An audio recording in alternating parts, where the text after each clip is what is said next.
What's up everybody, Sujan Patel here.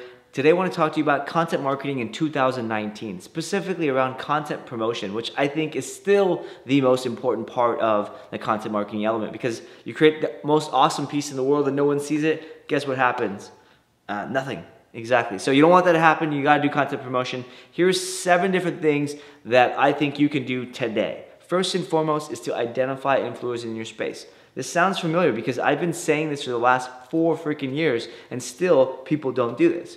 Number 2, after you have identified those influencers or the movers and shakers in the space, build relationships with them. Figure out any excuse to get in touch with them. A great excuse would be to compliment them on a specific blog post that you enjoyed. If you don't have a specific blog post, go find one, Google their name, and just tell them something specific that you enjoyed or something that you took action on, or fake it, just lie. But either way, use that as a way to build relationships. And over time, start a conversation, help them, offer to help them for free, maybe ask them for something, maybe you interview them, whatever it is, make an excuse to get a relationship started. Number 3 is to identify your audience's pain points, your potential customers, your audience, the people who you're going after. Figure out what their pain points are, what their problems are, what are they looking for? Like, do they just not have enough time in the day? Are they struggling to do X? What is it that they're looking to do, right? And create content around that. It's really, really simple. When you create content around people's knowledge gaps or pain points, you're essentially creating content that they really want to read.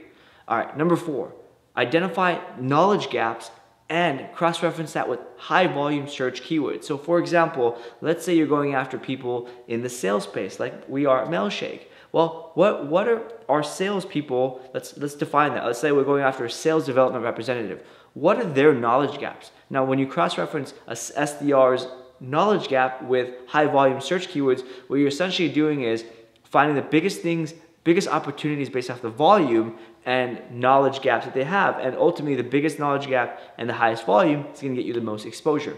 All right, number 5, do not worry about scaling your content. You don't need to do this. What you need to do first and foremost is to make your content actually get distributed, get traffic, and then you can repeat it twice, another time, another time, another time. Ultimately, you really only need 1 or 2 articles a month to do really, really well, that you can put all your energy behind instead of going after the volume game. The reason this is important is because if you look back, and I've looked at hundreds of potential clients, or hundreds of clients, my 7 businesses analytics, and every single month they see the same thing. There's somewhere between 5 to 7 articles that crush it.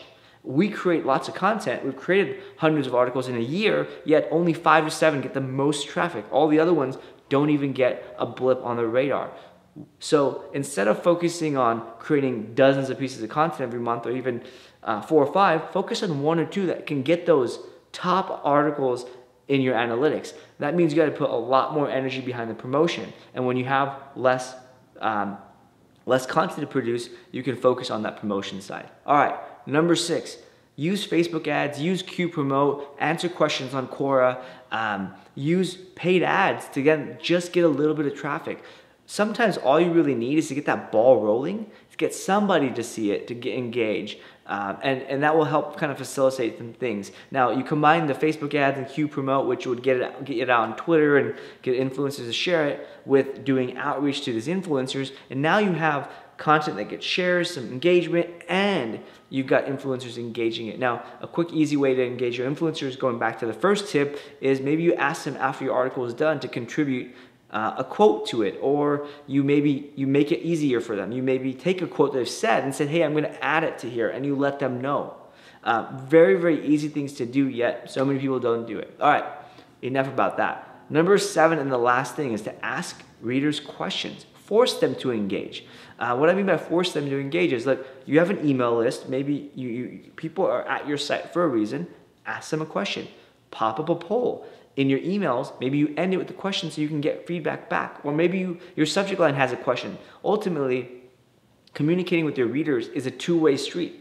Most people that use use their email marketing or email newsletters as a one-way communication. And I'm guilty of that a lot of times as well. But ultimately, you can use your email newsletter as a way to communicate with your audience and maybe ask them things that they want to learn about. And just a very active and engaging will help you get more traffic, and people will just kind of more audience of engagement with you. So again, those are the 7 things you can do to promote your content in 2019. I'm gonna link to 50 more things you can do to promote your content in a blog post below.